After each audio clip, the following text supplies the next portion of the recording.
Sallallahu wasallam ala nabi sayyidina Muhammadin wa alihi wa sahbihi ajma'ina.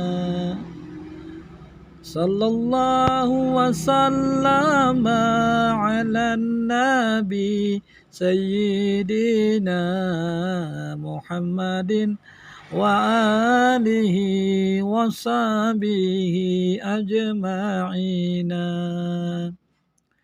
Assalamualaikum warahmatullahi wabarakatuh.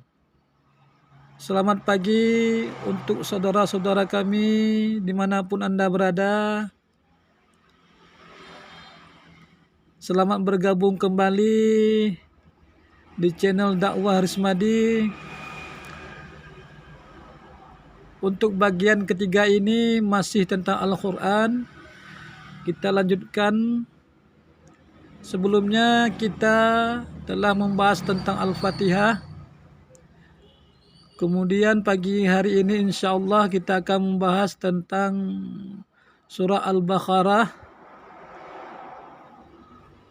yang artinya sapi betina. Mungkin yang kita bahas cuman 3 ayat atau sampai 5 ayat. Insya Allah kita akan lihat apa yang terkandung di dalam surat Al-Baqarah ini. A'udzu billahi minasyaitonir rajim. Bismillahirrahmanirrahim. Alif lam mim. Zalikal kitabu la raiba fih. Hudal lil muttaqin.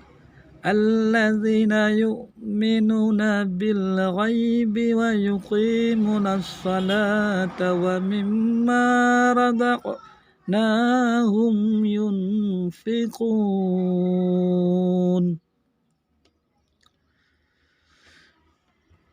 Seperti yang telah kita bahas sebelumnya, setiap dalam surah Al-Quran ini dimulai dengan Bismillahirrahmanirrahim, dengan nama Allah yang Maha Pengasih lagi Maha Penyayang. Kasih dan sayangnya Allah ini meliputi segala alam.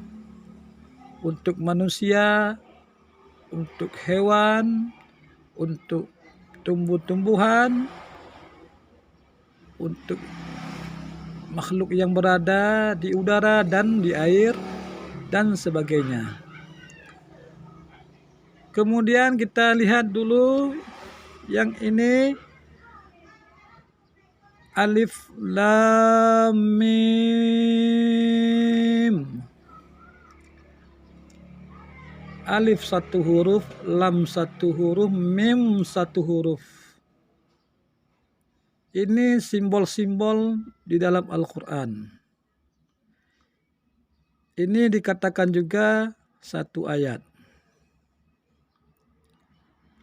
Bila kita melihat simbol-simbol huruf ini, tentu yang ada di dalam pikiran kita bahwasanya simbol-simbol ini hanya Allah Subhanahu wa taala lah yang tahu apa maknanya. Namun demikian, para ulama ada juga mengungkapkan rahasia-rahasia huruf ini, yaitu huruf alif ini dinisbatkan kepada Allah, karena huruf alif ini dia tidak tergantung dengan huruf yang lain, tidak berhubungan dengan huruf yang lain, dia sendiri. Kemudian lam. Lam ini ulama mengatakan simbol daripada malaikat Jibril. Karena huruf lam ini menandakan adalah sebagai utusan Allah dan juga sebagai penamaan kepada makhluk Allah. Seperti misalnya Jibril atau bahasa Jibrail, Mikail, Israfil, dan lain-lain sebagainya. Ini dinisbatkan kepada malaikat Jibril. Sedangkan mim ini dinisbatkan kepada Nabi Muhammad sallallahu alaihi wasallam. Begitulah dalam suatu kaidah ilmu yang dinyatakan oleh ulama-ulama muktabarah. Kemudian kita baca yang ini, zalikal kitabul la raiba fih. Sesungguhnya telah kami turunkan kitab ini yang tidak ada keraguan di atasnya, ataupun yang tidak ada keraguan di dalamnya. Ini menunjukkan Allah Ta'ala menjamin bahwasanya isi Al-Quran itu adalah benar adanya dan memang langsung dari Allah Subhanahu wa Ta'ala yang dibawa oleh malaikat Jibril yang kuat. Kemudian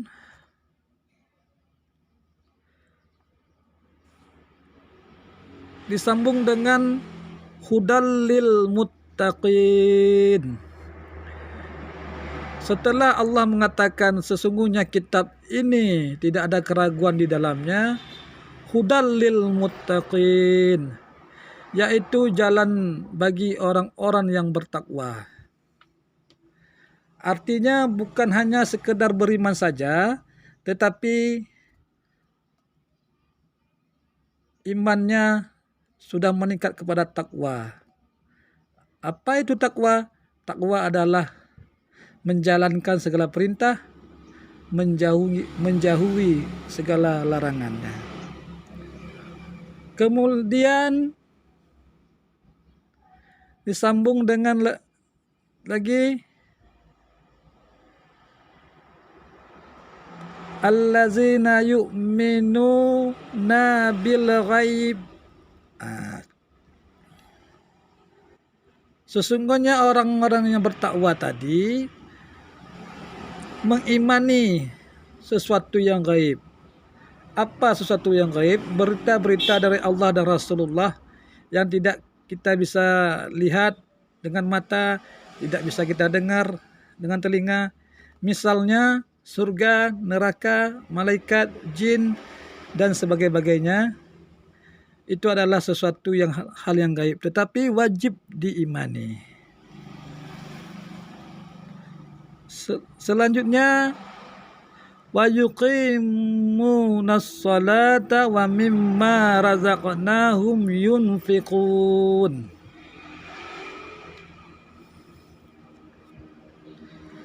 Di sini Allah mengatakan orang-orang yang beriman dan bertakwa tadi adalah orang-orang yang mendirikan salat. Kalimatnya wa yuqimunas shalah. Wa yuqimunas shalah ini artinya mendirikan, bukan mengerjakan salat. Kalau mengerjakan salat, wa yuqi akmanas shalah. Harus kita bisa bedakan bagaimana pengertian mendirikan sholat itu dengan mengerjakan sholat. Kalau kita mendirikan sholat, di dalam sholat kita teringat dengan Allah. Artinya zikir kita, ingat kita hanya kepada Allah. Kalau kita mengerjakan salat, itu nanti akan beda pemahamannya, yaitu sangat sedikit kali kita mengingat kepada Allah Subhanahu wa taala di dalam salat. Nah, ini biasanya dikerjakan oleh orang-orang yang munafik. Allah Subhanahu wa taala mengatakan dalam Al-Qur'an itu bahwanya orang-orang munafik itu salat tetapi sedikit sekali mengingat Allah Subhanahu wa taala. Kemudian wa mimma razaqnahum yunfiqun. Orang-orang yang beriman dan bertakwa tadi adalah mereka menafkahkan sebagian harta mereka untuk agama ataupun dalam agama. Artinya mereka ini yang beriman dan bertakwa tadi, mereka bersedekah, berzakat, berinfak, bahkan mereka mengeluarkan wakaf untuk agama Allah ini. Intansarullah, membantu agama Allah, engkau akan dibantu oleh Allah Subhanahu wa taala. Disinilah pokok-pokok pertama dalam agama ini adalah yang pertama